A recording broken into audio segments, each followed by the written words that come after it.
Have you ever wondered, did God really call me to ministry? Maybe you know your husband is called, but you've questioned whether you're called too. Or perhaps you've walked through criticism, loneliness, or difficult seasons and wondered if you've somehow missed God's plan. In this episode of Thriving Pastor's Wife, we're talking about the sacred privilege of ministry and why hard seasons don't mean you've lost your calling. I'll share a personal story that changed my perspective forever, along with biblical encouragement to help you renew your mindset and embrace the incredible privilege God has entrusted to you. If you've ever questioned your calling, this episode is for you. Hey, friend, have you experienced loneliness, church hurt, or ministry burnout? Welcome to Thriving Pastor's Wife. I'm Susan Bilal, and I'm so glad you're here. Each week, you'll find biblical encouragement, practical tools, and mindset transformation to help you thrive in life and ministry. So grab your favorite cup of hot brew, take a deep breath, and let's take this journey together. If you're feeling stuck, overwhelmed, or simply tired of carrying the weight of ministry alone, you don't have to figure it out by yourself. Through one on one coaching, I'll help you renew your mindset, overcome the thoughts that are holding you back, and create healthy rhythms that lead to lasting change. Together, we'll develop practical, biblical strategies tailored to your unique situation. If you're ready to experience greater peace, purpose, and joy in both life and ministry, I'd love to walk alongside you. To learn more, visit susanbilal.com/coaching or click the link in the show notes below. Have you ever wondered, am I really called to ministry? Maybe you thought, I know my husband is called, but am I? Or perhaps you've questioned your calling after walking through a season of criticism, church hurt, loneliness, or exhaustion. Maybe you've even wondered, if God really called me, why does ministry feel so difficult? Friend, if you've ever asked those questions, you're not alone. I fully understand those questions because I've asked them too. Welcome back to Thriving Pastor's Wife, where we cultivate a healthy mindset so we can thrive in life, leadership, and ministry. My prayer is that every episode offers biblical encouragement for women in ministry who are navigating the unique challenges of serving God's people. Today, I want to share a conversation that forever changed how I viewed ministry. I also want to introduce you to a book that deeply encouraged me along the way. Sacred Privilege by Kay Warren.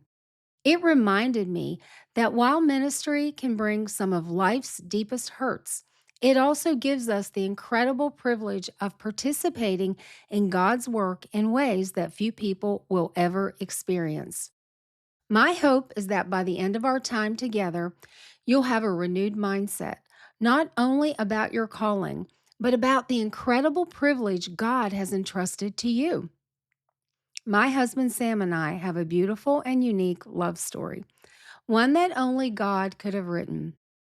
A few months before Sam and I had our first date, I surrendered my future to the Lord. I told him that if he wanted me to marry someone in ministry, I was willing. But if I'm being transparent, I never imagined I would marry a pastor. Every pastor I knew was happily married, or so I thought. I had completely forgotten about one pastor I knew who had become a widower. As only God can do, he used my pastor and his wife to orchestrate a first date between Sam and me. Looking back now, it's amazing to see how God was working behind the scenes long before either of us realized what he was doing. As Sam and I began dating, I was excited, but I was also cautious. There were several reasons I wasn't sure where the relationship was headed, but one concern rose above all the others. I wasn't convinced that God had called me to be a pastor's wife. I knew without question that God had called Sam to ministry. But what about me? Was I simply falling in love with a pastor, or was God inviting me into that calling too? So while Sam was moving full speed ahead, I was taking one careful step at a time. Several people spoke words of encouragement into my life during that season. But there was one conversation with my pastor's wife that changed everything. She said something that has stayed with me for all these years, and I'll never forget it. She looked at me with wisdom in her eyes and said, Susan, if God called Sam to ministry and he brought you both together, then God has also called you to ministry. Those words settled something deep inside my heart, not because I suddenly understood everything, but because I realized God never makes mistakes. If he chose my husband, he also chose me. If he called him, he also had a purpose for my life in ministry. That simple conversation planted a seed that has continued to grow over the years. Years later, I read Kay Warren's book, Sacred Privilege, and it gave language to so much of what I had experienced. Kay served alongside her husband, Rick Warren, for more than 40 years in ministry. Through those years, she experienced the incredible joy of seeing lives transformed, churches grow, marriages restored, and people come to know Jesus. She also experienced criticism, conflict, disappointment, heartbreak, and deep personal loss. She doesn't pretend ministry is easy. In fact, she openly acknowledges that ministry can leave us wounded and weary. But her message is simple and powerful. It is still worth it. Did you hear me? It is still worth it. Not because ministry is easy, not because everyone appreciates us, not because we never get hurt, but because serving Christ in his church is a sacred privilege. That phrase, a sacred privilege, has stayed with me. Think about that. God doesn't entrust everyone with this assignment. Out of all the people in the world, out of all the women in the world, he could have chosen. He invited you and me into his kingdom work. We get to watch people surrender their lives to Christ. We get to pray with people during their darkest moments. We get to witness marriages restored, prodigals come home, children grow in their faith, and entire families transformed by the power of the gospel. We get a front row seat to what God is doing. What an incredible privilege. Kay also shares practical wisdom about accepting who God created us to be, adapting to change, raising healthy children in ministry, protecting our private lives, responding to criticism with grace, living with integrity, and keeping an eternal perspective. As I read her words, I found myself nodding over and over again because ministry really is both. It is incredibly difficult and incredibly sacred. As I've reflected on my own journey, there are a few truths that have shaped the way I think about ministry, and I want to share those with you today. The first is that God's calling is based on his purpose, not your confidence. One of the biggest misconceptions we have is that we'll somehow feel qualified before we embrace God's calling. But scripture tells a different story. God consistently calls ordinary people who felt inadequate. Remember Moses? Exodus 4:10 through 12 says, Pardon your servant, Lord. I have never been eloquent. I am slow of speech and tongue. And the Lord answered, Who gave human beings their mouths? Now go. I will help you speak and will teach you what to say. God didn't remove Moses' insecurity. He promised his presence. Friend, that's still God's promise today. You've probably heard this saying, God doesn't call the equipped, He equips the called. And then there's Jeremiah. Jeremiah 1 6 through 8 says, Alas, sovereign Lord, I do not know how to speak. I am too young. God answered, Do not say, I am too young. Do not be afraid, for I am with you. Notice the pattern. God never says, You've got this. He says, I've got you. I love that. If you've ever felt unqualified as a pastor's wife or woman in ministry, take heart. Your confidence isn't what qualifies you, God's calling does. The second thing I want to share with you today is that ministry is a sacred privilege, even when it's hard. Here's where many of us need a mindset renewal. We begin measuring our calling by our circumstances. If ministry feels joyful, we assume we're called. If ministry becomes painful, we wonder if we've somehow missed God. But scripture never teaches that difficulty cancels calling. Jesus himself said in John 16:33, In this world you will have trouble, but take heart, I have overcome the world. Notice, Jesus promised trouble, not because God is absent, but because ministry happens in a broken world. There will be criticism, misunderstandings, church hurt, loneliness, conflict, moments when you're simply exhausted. Those things don't mean you failed. They don't mean God changed his mind. Sometimes they are the very places where he is shaping us. James writes in chapter 1, verses 2 through 4. Consider it pure joy whenever you face trials, because you know that the testing of your faith produces perseverance. God isn't wasting your difficult season, He's producing something beautiful in you. When we remember that ministry is a privilege, not merely an obligation, it changes how we endure the difficult seasons. The third thing that I want to share with you today is God uses ministry to transform us. Sometimes we think God called us because of what we're going to do, but often He is just as interested in who we're becoming.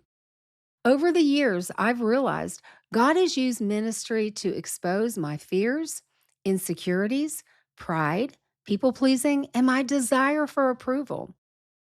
Not to shame me, but to transform me. Romans 8:28 and 29 tells us, And we know that in all things God works for the good of those who love him. For those God foreknew, he also predestined to be conformed to the image of his Son. Notice, God's ultimate goal isn't simply successful ministry. His goal is Christ like character. Looking back over our years in ministry, I wouldn't choose every painful season. Some seasons brought tears, some brought disappointment, some brought loneliness.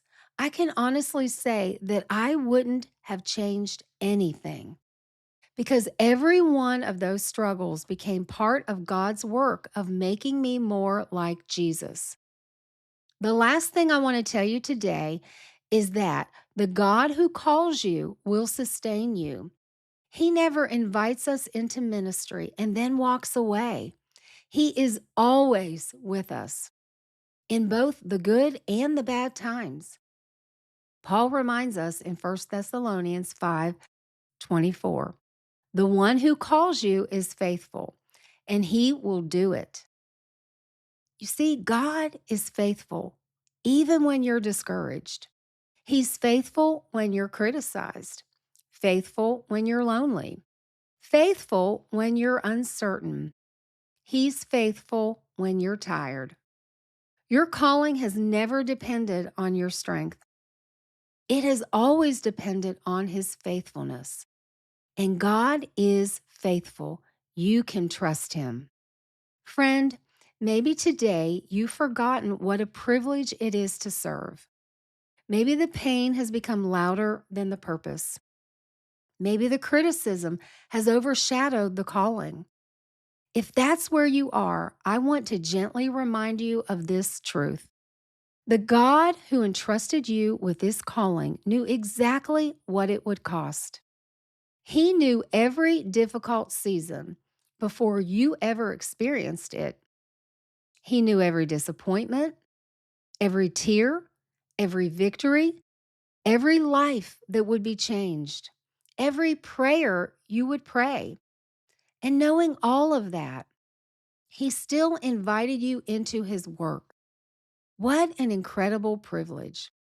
So this week, instead of asking, God, why is ministry so hard? Try asking, Lord, help me see the privilege of serving you, even in this season. Renew my mind so I can see this calling through your eyes instead of my circumstances. Because ministry is not just a responsibility to survive, it is a sacred privilege to embrace. And before we close, I want to go back to where we started. Years ago, someone told me, Susan, if God called Sam and God called you to be Sam's wife, then He also called you to ministry. At that time, I didn't fully understand those words. I was still questioning, still wondering, still trying to figure out where I fit. But after decades in ministry, I can tell you this with confidence. God not only called me, He has faithfully sustained me every step of the journey. Has ministry always been easy? Absolutely not. There have been seasons of incredible joy and seasons of deep heartache. There have been moments when I've celebrated with people and moments when I've cried because of people. But through every season, God has been faithful. And friend, if He has called you, He will do the same for you. So don't lose sight of the privilege because of the pain. Keep your eyes on the one who called you. He is faithful. He is with you, and He will equip you for every season in ministry until the day your work for Him is complete. Until next time, keep renewing your mind, leaning into God's grace, and remembering that you are not just surviving ministry, you are learning to thrive in it. See you next week. Hey, friend, I hope today's episode encouraged you. If it did, would you take 30 seconds to share it with another pastor's wife or woman in ministry who could use a little biblical encouragement today? And if you haven't already, I'd be so grateful if you'd leave a kind review on Apple Podcast. Your reviews help more women discover the show, and it means so much to me. I'll meet you back here next week for another episode of Thriving Pastor's Wife. Until then, keep renewing your mind, embracing your calling, and thriving in life and ministry. Bye, friend.